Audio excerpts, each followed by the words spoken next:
Masa depan bek jangkung timnas Indonesia Elkan Bagot di Ipswich Town kembali menjadi sorotan tajam. Di tengah persiapan timnas Indonesia menyambut ajang FIFA Series 2026 di bawah asuhan pelatih John Herdman, kabar kurang sedap datang dari Inggris. Pengamat sepak bola setempat, Adam Wilkin, menilai karir Bagot di Portman Road sudah mendekati titik nadir akibat minimnya menit bermain.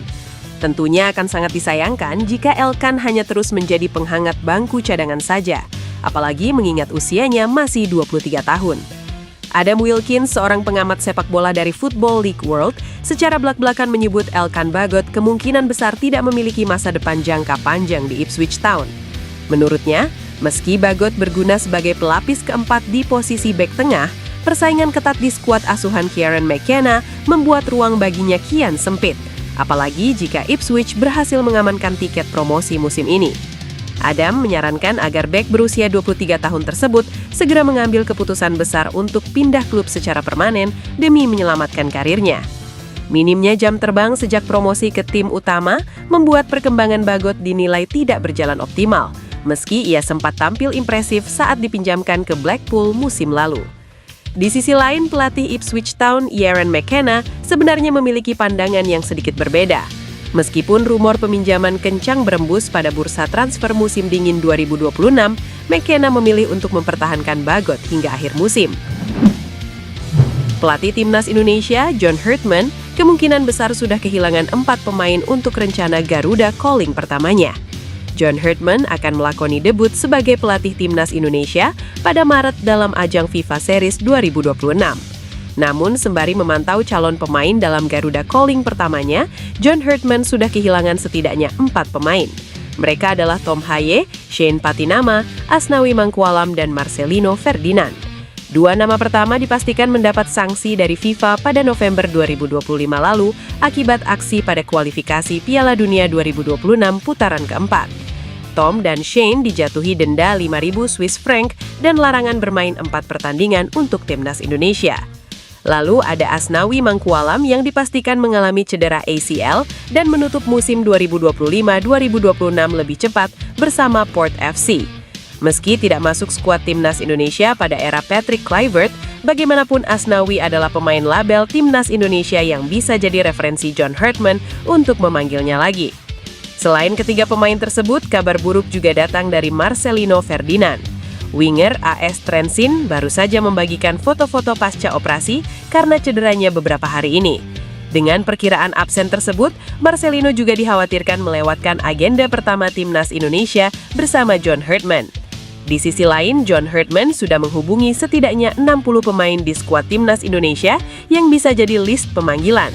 Saya sudah mulai berkomunikasi dengan kapten dan beberapa pemain kunci, kata John Herdman. Nama Luke Vickery kini mulai menarik perhatian para penggemar sepak bola di Asia Tenggara. Gelandang serang dari MacArthur FC tersebut mengungkapkan dia telah melakukan komunikasi awal dengan pelatih timnas Indonesia, John Herdman. Pernyataan itu muncul di tengah performa mengesankan Luke Vickery di Liga Domestik Australia serta AFC Champions League 2 musim ini. Dia tampil dengan konsisten sebagai pemain depan yang memiliki fleksibilitas dan produktivitas tinggi. Keberadaan Vickery dalam sorotan menjadi semakin menarik karena memiliki 3 pilihan kewarganegaraan untuk berkompetisi di level internasional, yaitu Australia, Amerika Serikat, dan Indonesia. Semua pilihan tersebut terbuka untuknya berdasarkan regulasi yang ada.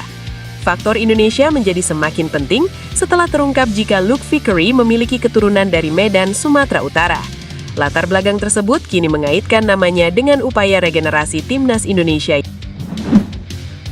Bek timnas Indonesia Justin Hubner membantu sang klub Fortuna Sittard menang 3-2 atas NEC Nijmegen pada Minggu dini hari WIB.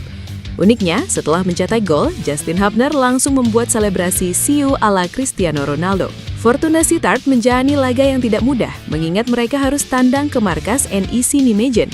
Saat ini, NEC Nijmegen berstatus salah satu klub kuat di Eredivisie 2025-2026. Namun, kondisi di atas tidak membuat Fortuna Sittard gentar. Mantan klub Ragnar Oratmangoin ini mengakhiri laga dengan kemenangan 3-2. Gol-gol kemenangan Fortuna Sittard dicetak Ivan Marquez di menit 27, Muhammad Ihataren, dan Justin Hubner. Lantas, bagaimana dengan proses gol Justin Hubner ke gawang NEC Nijmegen? Gol bermula dari sepak pojok yang dilepaskan Muhammad Ihataren. Bola yang diarahkan ke tiang jauh langsung disambar Justin Hubner untuk mencetak gol. Seperti yang sudah disampaikan di atas, setelah mencetak gol, Justin Hubner langsung membuat selebrasi siu ala Cristiano Ronaldo. Musim ini, Justin Hubner muncul sebagai pemain andalan Fortuna Sittard. Tak hanya kukuh dalam bertahan, Justin Hubner juga dapat diandalkan untuk membantu serangan. Terbukti dari 18 laga Eredivisie 2025-2026, Justin Hubner mengemas 2 gol dan 1 assist.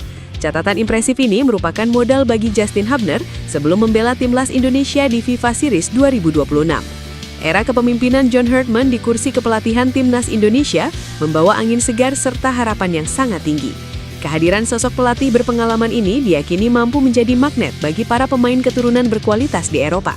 Fokus utama yang kini sedang berkembang di tengah publik sepak bola nasional adalah nama Pascal Struijk.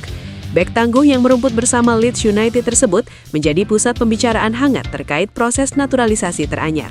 Informasi mengenai kemungkinan Struijk berseragam merah putih sebenarnya telah bergulir kencang sepanjang tahun 2024 hingga 2025.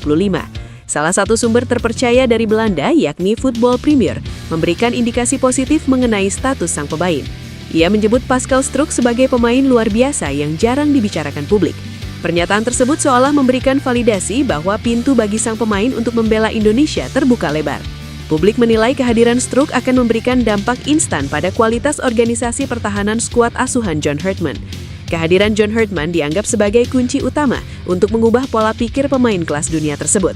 Kemampuan negosiasi pelatih asal Inggris ini diharapkan mampu meluluhkan keraguan Struijk meski target Piala Dunia belum tercapai. Apabila proses pendekatan ini membuahkan hasil, maka catatan sejarah baru akan tercipta di tubuh persepakbolaan Indonesia. Pascal Struijk diprediksi bakal menyandang status sebagai pemain dengan nilai pasar paling tinggi sepanjang sejarah skuad Garuda. John Herdman jemput Luke Fikri dan Ian Maatsen ke Jakarta untuk menjalani Sumpah WNI.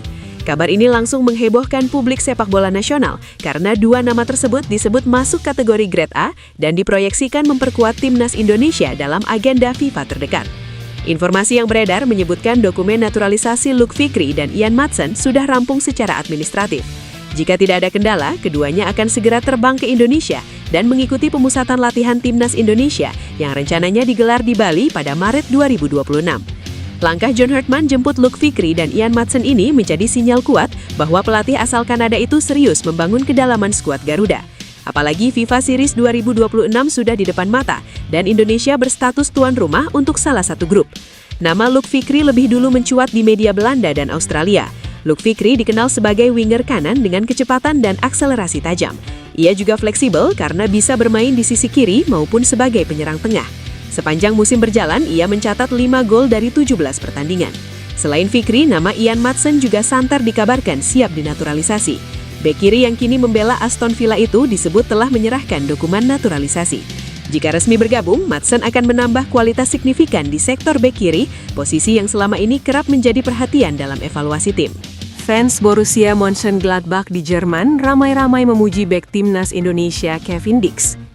Kiprah Borussia Mönchengladbach di Bundesliga 2025-2026 kembali berlanjut. Kali ini die Fohlen menjamu Union Berlin di Borussia Park pada Sabtu. Hasilnya, Gladbach menang dengan skor tipis 1-0. Gol kemenangan mereka dicetak Kevin Dix lewat penalti pada masa injury time babak kedua, tepatnya pada menit ke-94. Penalti diberikan setelah Hugo Bolin dilanggar Stanley Ensoki di area kotak terlarang. Dengan tenang, Dix melepaskan tendangan ke pojok kiri gawang yang dikawal kiper Frederik Ronald. Si pemain kelahiran Belanda itu pun terpilih sebagai MVP pertandingan ini. Lesakan Kevin Dix sekaligus menyudahi tren tanpa kemenangan timnya. Sebagai aktor utama dalam keberhasilan tersebut, Dix lantas mendapat banyak pujian dari penggemar Gladbach di Jerman. Pujian tersebut disampaikan lewat media sosial X. Hasil ini membuat Borussia Mönchengladbach mengemas 25 poin dari 24 pertandingan.